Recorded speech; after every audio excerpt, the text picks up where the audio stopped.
Hello friends, welcome back to this channel. दोस्तों, इस video में हम बात करेंगे IDFC फर्स्ट बैंक के लिए। लेकिन उससे पहले आपसे रिक्वेस्ट करना चाहूँगा दोस्तों कि अगर आप पहली बार देख रहे हैं इस चैनल को, सब्सक्राइब करके बेल आइकन को हिट कर लीजिए। और डीमेट या ट्रेडिंग अकाउंट के लिए डिस्क्रिप्शन बॉक्स में लिंक आपको दिया गया है। IDFC फर्स्ट बैंक को लेकर के दोस्तों कुछ आंकड़े हैं जिनके ऊपर आपको नज़र रखनी चाहिए, और इन आंकड़ों को आइए जानते हैं। लेकिन उससे पहले IDFC फर्स्ट बैंक के बिजनेस की क्या सिचुएशन रही लास्ट ट्रेडिंग सेशन में।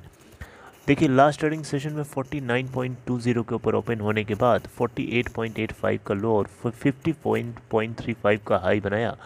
29.8 यानी 2,98,17,214 टोटल वॉल्यूम जनरेट हुआ। कंपनी की मार्केट कैप है दोस्तों 30,951 करोड़ रुपए।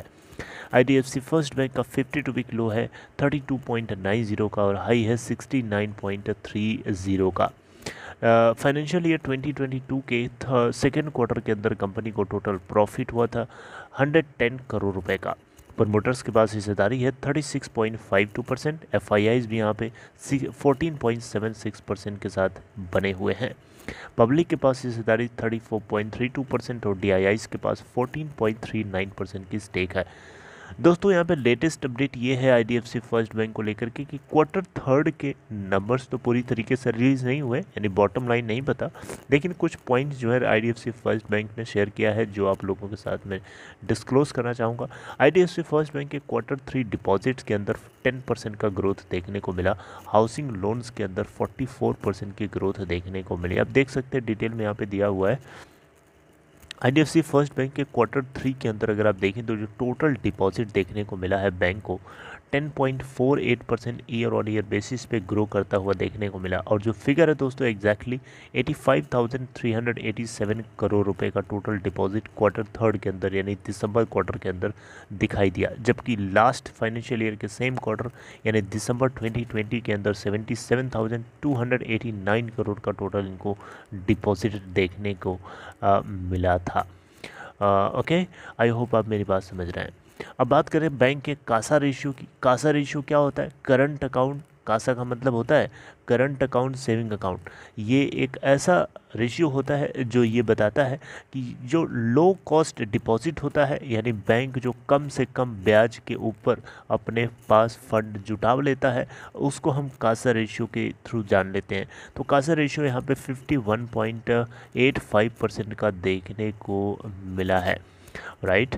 अगर हम कासा रेशियो को डेली एवरेज बैलेंस बेसिस पे कैलकुलेट करके देखें तो ये डेटा आता है 50.54%, right, for December quarter. Meanwhile अगर हम देखें तो बैंक के हाउसिंग लोन्स की जो बुक है उसमें भी 44.2% से ग्रोथ देखने को मिली है ईयर ऑन ईयर बेसिस पे, यानी YOY बेसिस पे।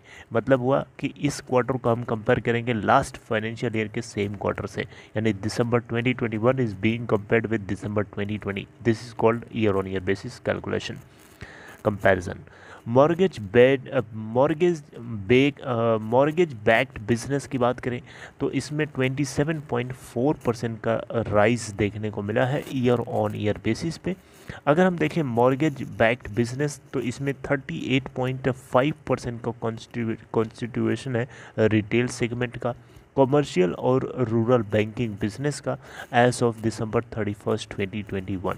यानी थर्ड क्वार्टर तक ये बताया जा रहा है कि इनके मॉर्गेज बैक्ड बिजनेस के अंदर रिटेल सेगमेंट का जो कॉन्स्टिट्यूशन है 38.5% है, और इसके अलावा कॉमर्शियल और रूरल बैंकिंग बिजनेस का भी शामिल किया गया है।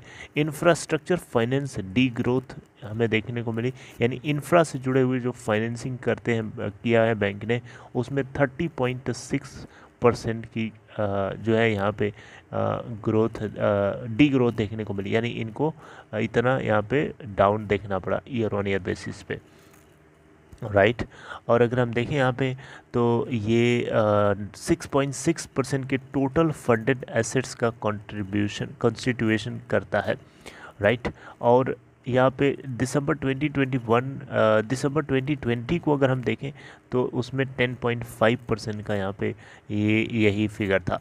बहरहाल आपको ये बात पता होनी चाहिए, मेरी बात समझे कि नहीं आप। इंफ्रा से जुड़े हुए जो फाइनेंसिंग है उसमें 30.6% का डाउनफॉल देखने को मिला YoY बेसिस पे, और अब ये कॉन्स्टिट्यूट करता है 6.6% of its total funded assets.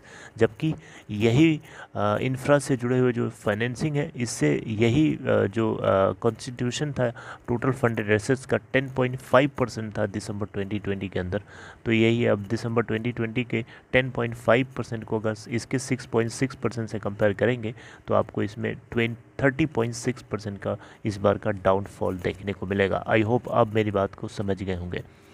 अब बात करते हैं दोस्तों यहाँ पे एक पॉइंट और कि इफेक्टिवली 31 दिसंबर 2021 को अगर आप देखें तो बैंक ने डिसएग्रीगेट किया अपने बिजनेस को into retail loans, retail segment में जो लोन्स बांटता है उसको, इसके अलावा कमर्शियल लोन्स को, रूरल लोन्स को, इंफ्रास्ट्रक्चर लोन्स को और कॉर्पोरेट लोन्स को फॉर ए ग्रेटर विजिबिलिटी।